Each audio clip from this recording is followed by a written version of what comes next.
avem astăzi alături de noi pe doamna doctor Camelia Bacri, medic primar medicină de familie, coordonatorul grupului de lucru sănătate mentală din cadrul Societății Naționale de Medicină a Familiei și astăzi vom vorbi despre burnout-ul în rândul medicilor. Doamna doctor, cum ați defini burnout-ul în contextul profesiei medicale și în mod particular în rândul medicilor de familie? Burnout-ul este o stare de epuizare fizică și psihică a organismului dată de supra-solicitare. Stresul cronic, face parte din viața noastră de zi cu zi, determină un răspuns inflamator în corpul nostru, în cele din urmă un pic de neurodegenerare și în cele din urmă afectarea performanțelor cognitive. Aceasta este specificul profesiei noastre. Care sunt principalele semne timpurii ale burnout-ului și cum pot fi acestea recunoscute? Principalele semne sunt astenia fizică și psihică, neliniștea, care uneori poate merge chiar până la ușoară anxietate, iritabilitatea, o labilitate psihoemoțională și însoțită de tulburări de somn. Toate aceste manifestări nu sunt încadrabile într-o tulburare de anxietate sau o tulburare depresivă, dar ele afectează performanțele și calitatea vieții noastre. Practic, toate aceste tulburări ar defini oarecum probleme legate de dificultățile de management a propriei persoane, a propriilor resurse. Există o tendință a cadrelor medicale de a minimiza sau ignora semnele epuizării profesionale?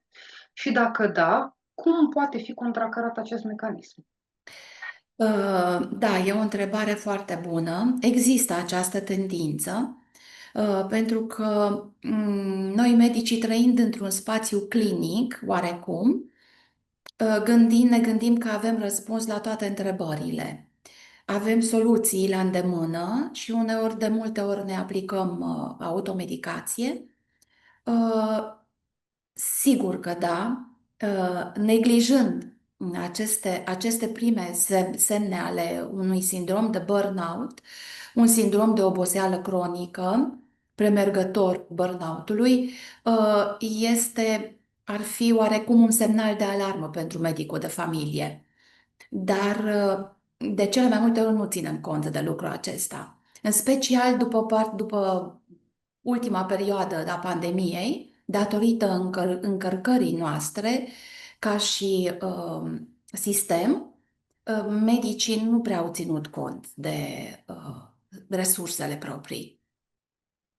Și aici aș vrea un pic poate că m-am putea detalia un pic, aș putea vorbi de faptul că, în general, doi din trei medici au cel puțin două locuri de muncă. Se pare că 30% din noi suntem cei cu două locuri de muncă, 12% din medici au cel puțin trei locuri de muncă și asta înseamnă că muncesc undeva peste 40 de ore pe săptămână, undeva la 43 de ore în medie. Asta arată un studiu care l-am făcut eu acum vreo 2-3 ani și consultă în medie undeva la 19 pacienți pe zi. Pe termen lung, un asemenea program de lucru, putem înțelege de ce poate avea un impact serios asupra stării de sănătate mentală a lucrătorului din sănătate. În acest context, ce rol pot avea colegii din echipa medicală în identificarea și sprijinirea unui medic aflat în risc de burnout? Există bune practici sau modele de intervenție? Există bune practici, poate că ar fi foarte îndrăzneț să spun astăzi, aici, de grupurile de peer support. Sunt grupuri de suport psihologic care nu sunt neapărat conduse de persoane super calificate, ci de persoane care au trecut și ele printr-o experiență similară. La noi în România încă peer support-ul nu este atât de răspândită ca și practică, ca și alternativă la terapiile psihoterapeutice, psihologice sau terapiile psihiatrice sau alopate. Ar putea exista în cadrul societății noastre naționale de medicină de familie aceste grupuri în cadrul grupului nostru de lucru. Da, o să discutăm probabil mai încolo despre această În posibilitate. perspectiva relației medic-pacient, în ce măsură pacienții pot contribui la o mai bună înțelegere și susținere a medicului lor? Aș îndrăzni să fac afirmația că pacientul practic nu cunoaște starea medicului. Pacientul vine la medic ca la un mic stăpân sau un mic Dumnezeu de la care vrea să afle problematica lui de viață. Este o persoană bolnavă care se adresează unei alte persoane bolnave, trebuie să existe o altă o altă relație între ei. Relația medic-pacient este o relație destul de sensibilă din acest punct de vedere, pentru că medicul nu își arată niciodată oboseala în fața pacientului. Medicul este acolo pentru pacient, este dăruit pentru pacient. Deci asta s-a întâmplat și în pandemie. În timpul pandemiei sunt colegi, printre care a fost și eu, care am ținut cabinetele deschise pentru că pacienții n-aveau unde să meargă, la cine să apeleze, pe cine să întrebe. Deci, într-o situație în care pacientul vine la tine, iar tu ești o persoană bolnavă, nu cred că ești un medic de încredere. Astfel, ce instrumente sau strategii are la dispoziție medicul de familie pentru a preveni instalarea burnout-ului? Bagajul său de cunoștințe este primul instrument cu care medicul poate lucra asupra lui însuși. Apoi, perfecționarea lui în dobândirea unor abilități privind recunoașterea semnelor timpurii a oricărei tulburări din sfera sănătății mentale. Însă pentru aceasta e nevoie, din nou, revin la ideea de a participa la diferite grupuri de lucru, diferite grupuri de peer support sau de informare, de autodezvoltare, de lucrare cu tine însuți în cele din urmă. Chiar dacă noi suntem într-un spațiu clinic și aparent avem toate cunoștințele la îndemână, sunt domenii pe care poate că nu le stăpânim chiar atât de bine. Iar domeniul acesta al sănătății mentale, întotdeauna în societatea noastră, a fost un fel de tabu. Nu s-a discutat niciodată despre, să zic așa, alterarea sferei psihice într-un mod foarte relaxat. Pentru că societatea noastră condamnă, ejectează cumva aceste persoane. Dar înainte de a ajunge acolo, de a avea o tulburare psihică cu adevărat din sfera psihiatrică, sigur că treci prin etape nenumărate, printre care este și sindromul cronic de oboseală sau burnout-ul, care poate pot fi primele semne ale uh, unei alterări a sferei psihice. Care considerați că sunt factorii de risc specifici sistemului de sănătate românesc care pot favoriza apariția sindromului de burnout în rândul medicilor de familie? În primul rând, supraîncărcarea cu sarcini. Medicul de familie este un fel de știe tot, face tot. Este încărcat de un mecanism birocratic extrem de complex și de stufos. Toate raportările care le avem în relație cu diverse instituții publice. Dincolo de asta, numărul de consultații mari, pentru că pandemia a scos în față și nevoia populației de a se căuta. Deci pandemia a arătat oamenilor această situație dramatică prin care a trecut omenirea a arătat oamenilor că este important să te ocupi de starea ta de sănătate. După pandemie, numărul consultațiilor în cabinetul medicului de familie a crescut, s-a dublat față de ce era înainte. Această supraîncărcare nu îl ajută pe medicul de familie să trieze neapărat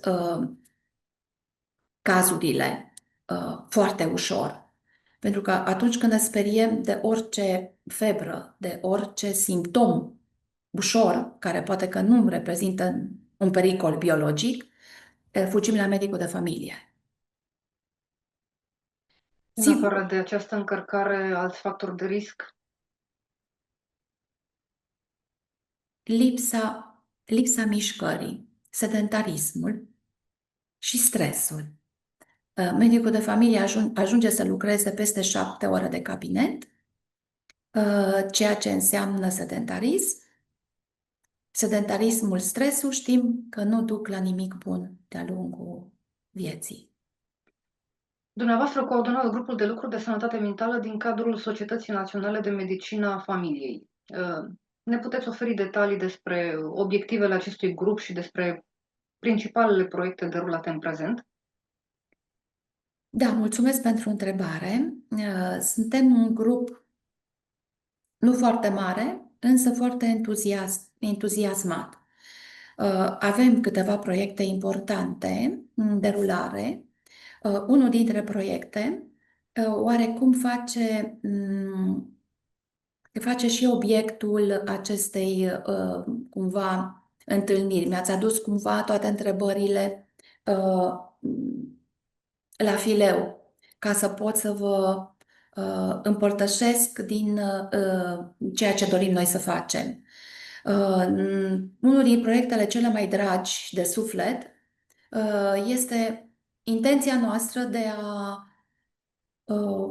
forma, de a crește prin anumite programe de formare interactivă, mai puțin de tip conferințe, ci formări practice, workshop-uri, ateliere de lucru în diverse regiuni ale țării, a unor colegi care sunt interesați de această parte a sănătății mentale, care în cele din urmă este o componentă importantă a oricărui bolnav, numai a medicului.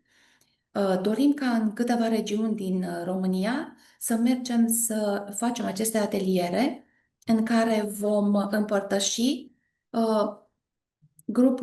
grupurilor care vor participa la formare cunoștințele necesare pentru a recunoaște primele semne de tulburări din sfera sănătății mentale. Pentru că datorită faptului că este această supraîncărcare în sistem, de multe ori medicul nu are timp să bifeze aceste printr-o discuție mai amplă cu pacientul său, nu are timp să bifeze partea asta a sănătății mentale. Dincolo de cele două întrebări care le avem în contractul nostru, COCA cu CASU, referitoare la depresie, care sunt niște întrebări până la urmă foarte sumare, ne pot scăpa pacienți care chiar au probleme serioase. Și atunci această intervenție la nivelul țării de a dezvolta aceste grupuri de colegi în ideea de a deveni ei înșiși formatori pentru alți colegi în domeniul sănătății mentale, cred că ar fi un lucru pozitiv. Și am începe timid cu acele grupuri de peer support în care colegii s-ar întâlni, ar discuta despre experiențele lor, ar discuta cazurile pe care le au și de aici încolo totul se va derula ca și într-o avalanșă, ca și un bulgăre de zăpadă care s-ar rostogoli și ar aduce un plus valoare și calitate activității medicale. Doamna doctor, în încheiere, care ar fi mesajul dumneavoastră pentru colegii din sistemul medical care resimt presiune și oboseală cronică?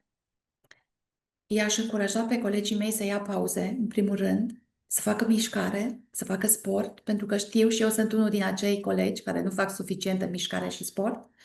În al doilea rând, i-aș invita să se înscrie la atelierele noastre de lucru ca să își îmbunătățească cunoștințele sau să și le așeze într-o altă ordine decât le au, pentru că ele sunt acolo, în sistemul nostru cognitiv. Doar că probabil nu avem timp să le utilizăm. Doamna doctor, vă mulțumim că ați fost alături de noi.